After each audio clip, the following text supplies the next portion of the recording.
Well, now I got a gal and there ain't no doubt. She got kisses so sweet they make my teeth fall out. Yo, cane sugar, yeah, she's your cane sugar. Welcome to this episode of Junk Food on the Road. Today is a very special edition of Junk Food on the Road. And as you can probably tell by the background noise, we are actually on the road. And this is extra special because I have no idea what's going on. Yes, because I did not tell you what this topic. So this is Junk Food on the Road, but in this episode we're just going to look at road trip things and truck stops and things like that. Like food? Well, this is it. I've got some topics here. I'm gonna say these topics and I want to get your reactions, and I'll also sort of be involved with the reactions as well. Like Okay. I'll comment as well. Okay, so here's a good example. We'll start with the first one. I'm going to say truck stops, chains versus independent. What's your opinion? Oh, wow. I mean, the truck stop chains are really... There's no real truck stop chains except Flying J in Ontario. No, but I mean, even like, what about on the go? Is on the go, but that's a convenience store. Well, what's the ones that have like the Canadian Tire gas? Well, they're called en route. En route. But they're really just roadside, like they're the service areas on the big highways. But they always have the same restaurants in them. They always have the same restaurants. And so then they're chains. The restaurants themselves are chains. So that's what I'm also talking about too, like the chain restaurants versus the occasional independent. Yeah. So like the ones that you find in the en route.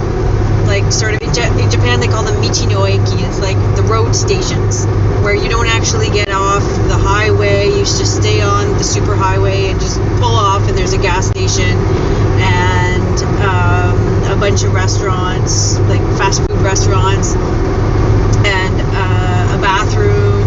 There's often an arcade. There's a convenience store, and that's about it. Yes.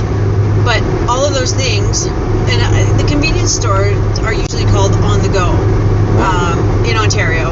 Yep. And I don't know if they are convenience stores in other places than this. But other than that, the restaurants you see there are just your typical fast food restaurants you see everywhere else. You see your Wendy's hamburgers, you see your Kentucky Fried Chicken, you see McDonald's sometimes, Burger King sometimes, A&W sometimes, Tim Hortons almost every time. So I don't really consider them truck stops per se because they're restaurants that you would find walking downtown or in a shopping mall or wherever. So I find nothing particularly special about them except they're super duper convenient.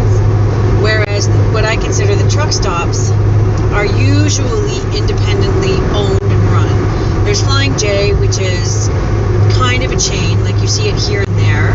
And they actually have a buffet that I'm terrified of. I'm sure it's fine, but I'm just terrified of it.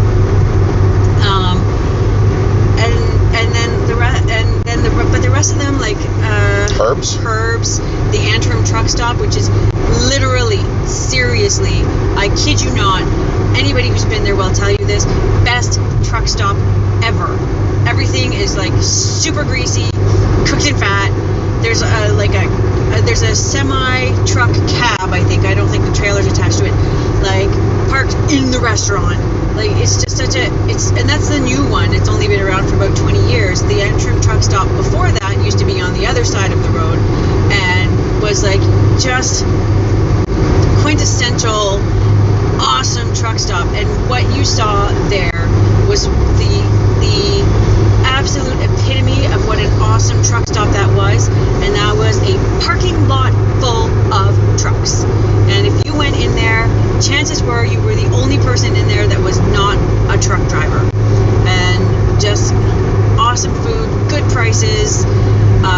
You'd go into the little store and you'd find all of these accessories for your truck, like deer whistles and I don't know, mud flaps and all the stuff that, you know, your typical long haul trucker would need. So I am a big fan of the actual truck stops because the other stuff I can just usually get anywhere, but I do stop at them all the time because of the convenience.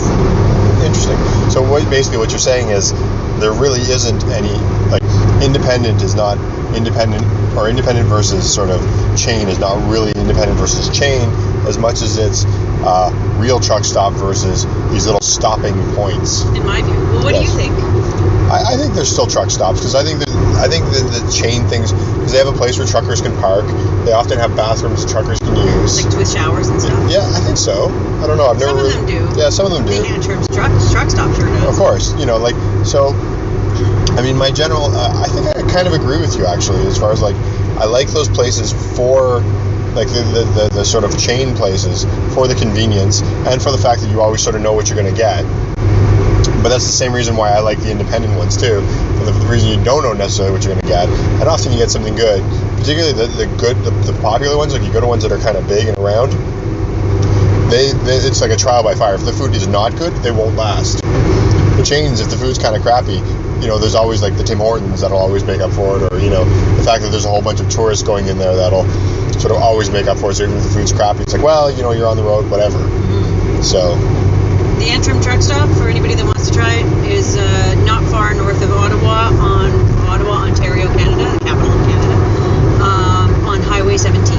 And Herb's, which is another great place, is between Montreal and Ottawa. It's the 401, right?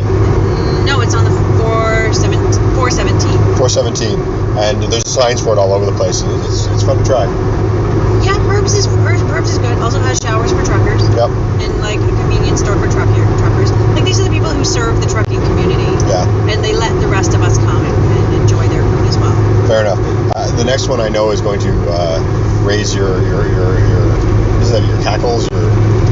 Raise my ire. Raise your ire. So Does that come from Irish? I don't know, maybe. But you're about to get very mad. Why would you do that? I'm passing a truck right now. Okay. So maybe wait to piss me off Okay. or anger me until after I'm done passing the truck. Okay. We'll hear the truck. We will wait. Are you ready? Hang on, I gotta change lanes. Okay. Alrighty, go. Restaurants that advertise on the highway but are far away. Discuss. I don't know what to say. You mean like far off the highway? Yes, so basically... So like you have to drive like 17 kilometers to get to the restaurant? Exactly. So you see it and you're like, hey, there's Bob's Jumbo Burgers and that sounds great to us. We want to do that. There's a sign right for it. You turn off and it's like, oh, okay, well maybe there's a sign right at the end of the highway. The exit is like, make a right, and you make the right.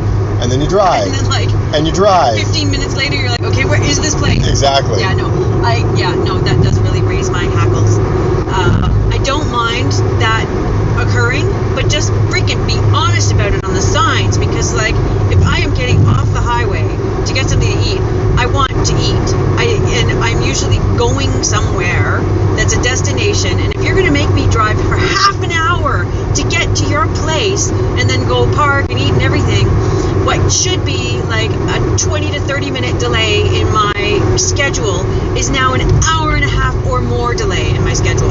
And it's like, really, like, do you really want me tired and cranky on the highway?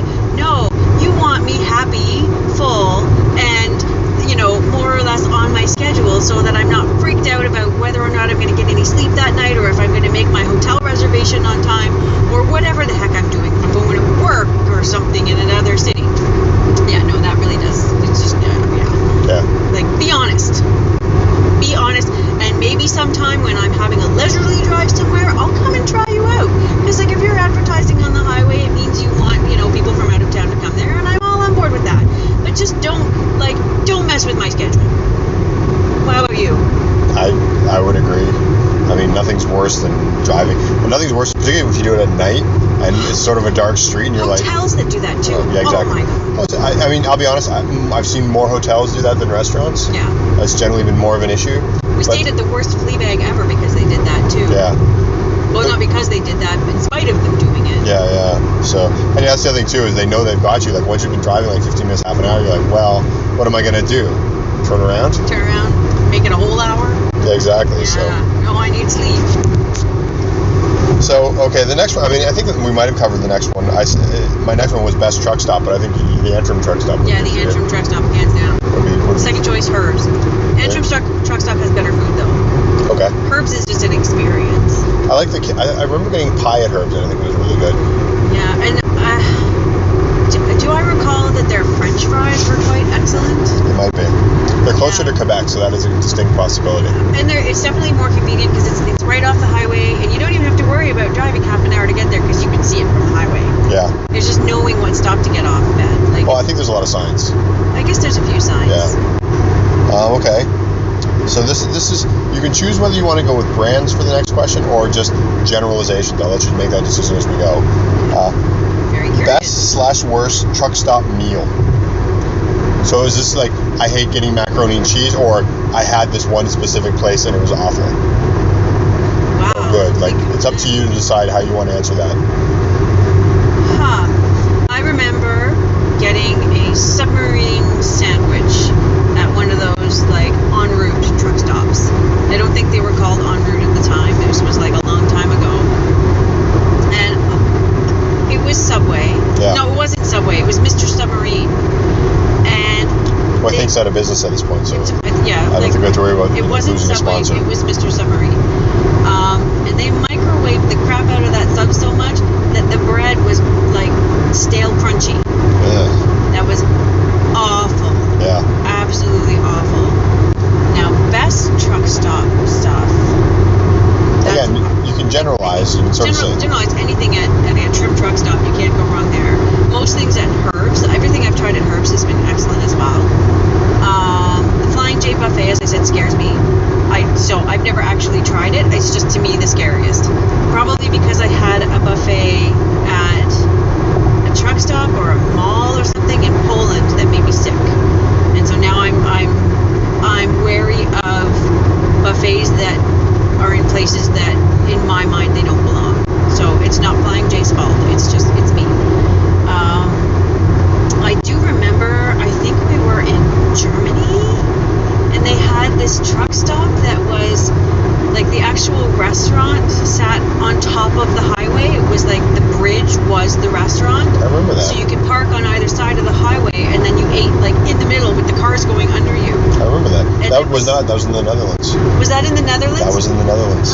And the meal was like a proper meal. It was fast, easy. It was like, It was like a marché. It was like a marché. It was like a move and pick or something. Yeah. And it was quick. It was easy. It was delicious. It wasn't too expensive, and it just like what a great experience. Yeah. How about you? I know the worst. This is one you missed, and you're gonna go, yeah, that's it. That would be the truck stop in Pakistan with the chicken burger. Oh, yeah.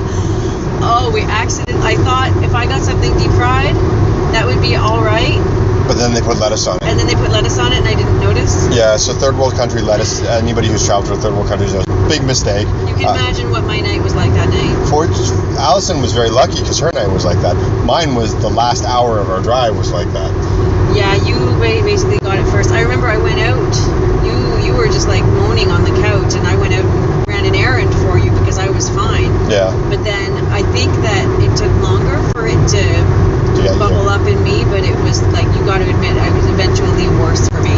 Yeah, that was bad.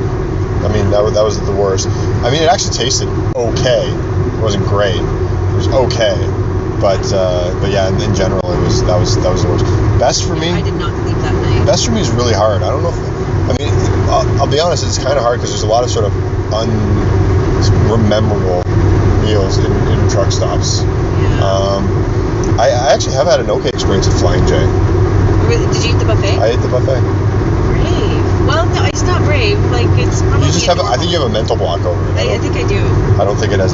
Maybe one day we'll record another episode of this just called Allison eats The Flying J buffet. The Flying J buffet. And we'll do a review of the Flying J buffet. It'll just be like, you're afraid of it. I mean, I'm literally physically scared right now. That's awesome. So yeah, I don't like that. Part of the problem for me is picking a best is hard because there's a lot. I mean, obviously Antrim was good. I went to Antrim once and it was really greasy. Like, I mean, like sort of like, make your pores sort of spill grease out greasy. I remember that. And that was a little rough. Herbs has always been good. I actually have to say, if I choose between Antrim and Herbs as far as food goes, I would go Herbs. Really? Yeah. I think maybe because I remember Antrim when it was still that little greasy spoon truck stop. I've never been to it. Before it brought the semi cab into its restaurant and stuff, and it was so good back then. Yeah. It was a little greasy. I've only been there like once or twice, and both times it was kind of greasy, and one time it was really greasy. So, whereas Herbs, I've been a couple times, and I've always enjoyed it. So I would have to give the edge to Herbs. Okay. So, maybe I'm giving Antrim the nostalgic. Which is fine. That's allowed. So okay, we got another one here. Okay. Best/worst truck stop snack. So you're not getting a meal. Like, what's the best thing to get? What's the worst thing to get? Again, you can be specific, or just like, Reese's peanut butter cups are awesome, or. So just in general? You can do general if you want, or if you have something specific. And this is like a snack. So this is the rule of this. I would say is you have to be able to take it back into the car. Okay, like the 6 months I spent driving around North America by myself. This was BC before Chris. This isn't really a snack, but I had a travel mug with me, and I used to I was driving around the States, and I was of course stopping all the time, like experiencing different cities. But I found that the small independently run gas stations, they would charge you like 10 cents to refill your refillable cup of coffee. They charge you like $1 for a coffee from their own cup, but if you had your own, it was like 10-20 cents max. And often in the most surprising places you would find what people call candy coffees. And I'm a coffee lover, and yes, I like a really good cup of quality coffee, but sometimes I like the candy coffees, like your Irish cream flavored, or your vanilla flavored, or your hazelnut flavored. And I found that these had amazing flavored coffees, like these tiny little out of the way backwoods, no tourist ever goes through, but like for 20 cents or 10 cents you'd have this amazing cup of flavored coffee, of like these flavors you wouldn't even imagine. Like, I think that was the first time I ever had like chocolate raspberry flavored coffee. It was really neat. So not a snack, but a really positive experience in my memory of traveling and getting stuff at truck stops. Okay.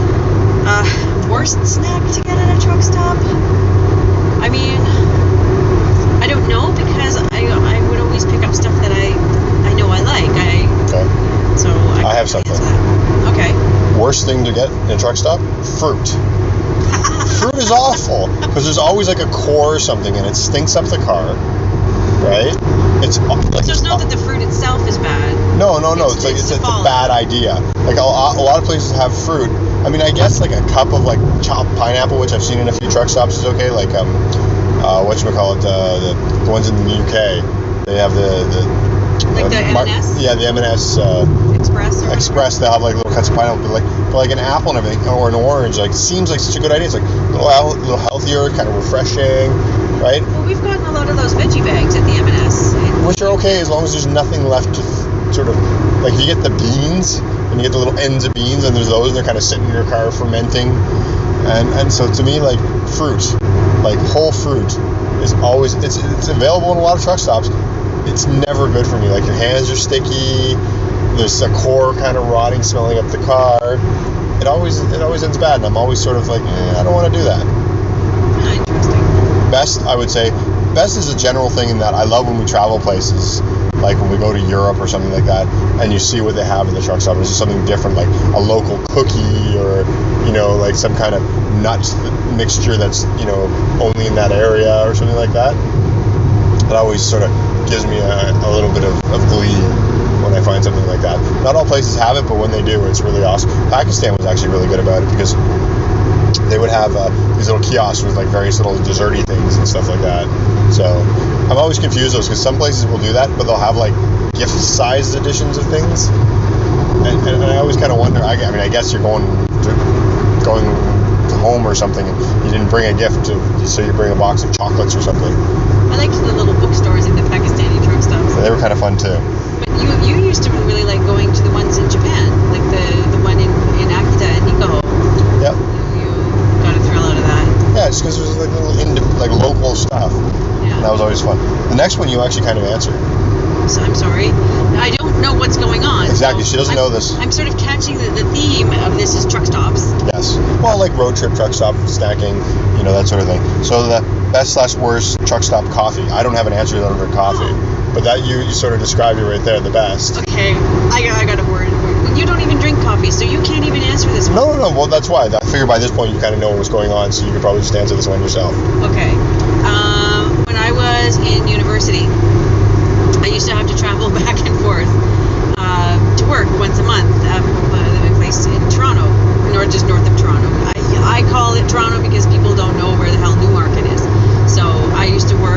Newmarket.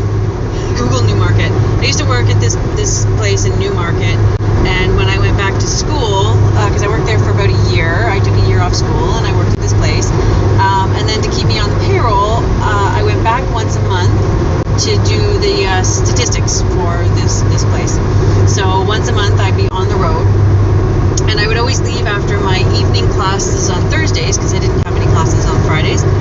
And so I'd be getting onto the road probably around 10:30, 11 o'clock at night because my class was from 7 to 10.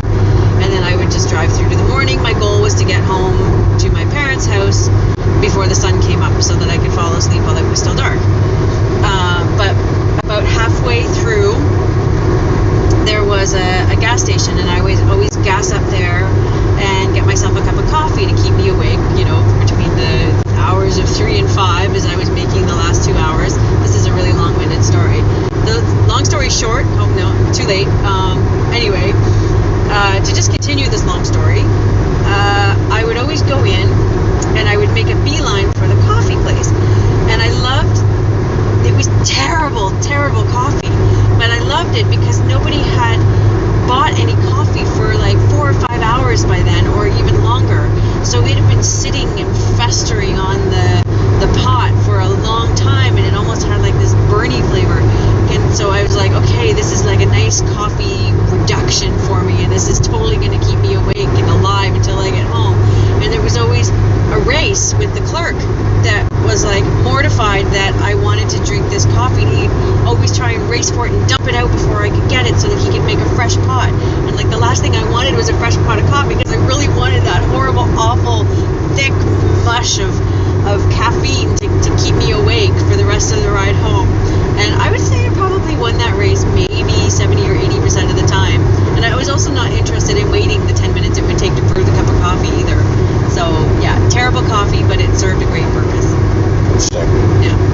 We're going to our next question. Yes. There's 3 more left. Oh, okay, good to know. This is a very long podcast. That's okay. It's fun. I think it's interesting. Well, at least you do, because everybody else is already gone. Okay.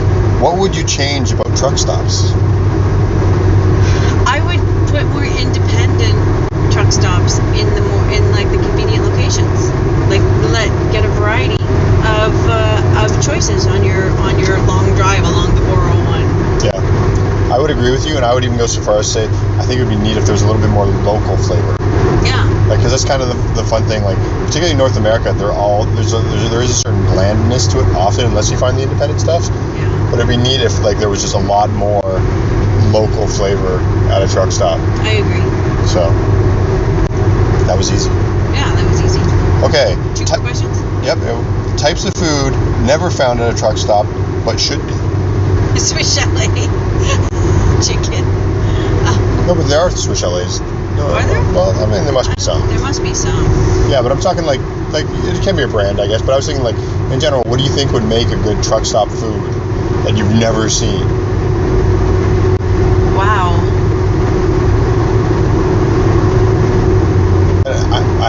I have something in mind, and I can get you started on it. Completely silenced on this. I don't know. I was thinking, and it sounds disgusting, sushi. Yeah, seriously, no. If you can get grocery store level of sushi, it's an easy thing to eat in a car. You can pop it in your mouth and go. What do you do with the slimy fish all over your fingers? Well, but it has the seaweed around it most of the time, like the rolls. Only the maki. So just maki. Yeah, no, that's disgusting. But yeah, because I can obviously see the problem of you don't really want raw fish at a truck stop. Yeah. But these are places that are built for convenience. Yeah, I just thought it was a convenient food that maybe might work. I'm afraid I have to disagree with you on the sushi question. Well, do you have anything you can think of that would be an interesting food to bring into a truck stop? If you have none, you have none. That's acceptable. Yeah, I really can't think of anything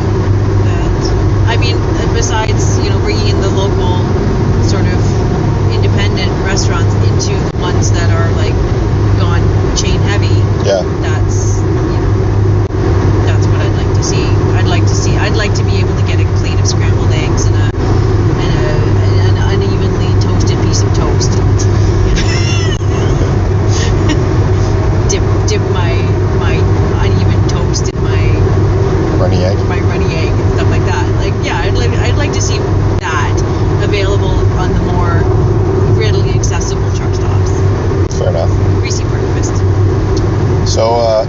the last thing we'll talk about, we sort of touched on it a bit throughout this entire thing, but international sort of truck stops. Comments, sort of best, worst experiences. Is there anything you can say? You'd be like, okay, if you're traveling here, road trip's great because truck stops are amazing, or if you're traveling here, pack a lunch. Well, I really liked that one in the Netherlands where we ate over top of the highway. That was really good. In general, do you think the Netherlands had good? I don't remember that many truck stops. I don't think we stopped at that many. I'm still not convinced that was the Netherlands. I do know it was in Europe. Pretty sure it was the Netherlands. Okay. I thought it was on our way to the tulips. It's quite possible. I don't know. One of my fond stories is, remember, I think it was going over to Germany, we stopped at a truck stop. And they sold like sausages and stuff like that. And there was the bathroom attendant that spoke like no French, even though we were literally like 20 meters away from the border. That was terrifying. And it was so hard to get food too, because we've been in France and we live in Canada, we speak French. Not everybody who lives in Canada speaks French, but we do. And then no German, and then it's like schnitzel. Sort of point and click. Yeah. The Japanese truck stops are awesome, and I'm not just saying that because they hired my band to sing at one of their openings. You sang at the opening of a truck stop? I did. Amici no Eki in northern Japan. It's fantastic. I thought you knew everything about me. No, I've learned something new. I have photos of it. I would have included a question that was more directed towards that had I known, but I guess I found out anyway. I guess you learned something new about your spouse every once in a while. There you go. Yeah, no, but the thing I like about the Japanese truck stops is you can have like sit down meals there. They're even kind of destinations of their own because there's so much there. I mean, you can get your lunch boxes and like your bento boxes and your quick and easy stuff. But they also have like sit down restaurants and. Like every once in a while, you find that one of those little independent things that obviously started as a truck stop in the U.S., right? And all of a sudden, like you go there and like suddenly they started selling fireworks and suddenly they put in like a Ferris wheel. Like there's some that are like literally. Remember when we went to the States? There was that Mexican place that was basically looked like a carnival. Remember the Pakistani one that had a swing set for grown-ups? Yeah, that is no. It was just a swing set. But it was gigantic. It wasn't that gigantic, and it was in the middle of the parking lot, right next to the pumps. That's hilarious. Yeah, that was. Tell me that's not hilarious. But no, but like the U.S. will often have like these little things that sort of expand, I think, into like literally a destination. Are you talking about Georgia Peach World? Because that's when that was awful. Yeah, don't go to Georgia Peach World. That was awful. It was a McDonald's. No, it wasn't awful. It was just extremely disappointing based on the number of and size of ads for 100 miles. That's something to think about. Like, there are some places where you see the sign, like, you really can't judge a book by its cover. Yeah, like your expectations grow and grow and grow. It's like, this place must be huge. And then it's like, you get there and it's like a shack. Well, it looked like a McDonald's from the 70s that was gutted out, and then like they put like park benches inside it and had like a couple of shelves. Yeah, like a couple of shelves. It was so bad. It's very rare. Like it's not a truck stop, but it was right off the highway and it had food. It was a thing. Presumably, we didn't even go in. It was like, okay, that's not worth my time. That's never happened to me before. I don't think. Yeah. I don't think I've ever been so disappointed with a place that I literally you pull off, you go up the highway, you look at it and go, no. Yeah. That's just not going to happen.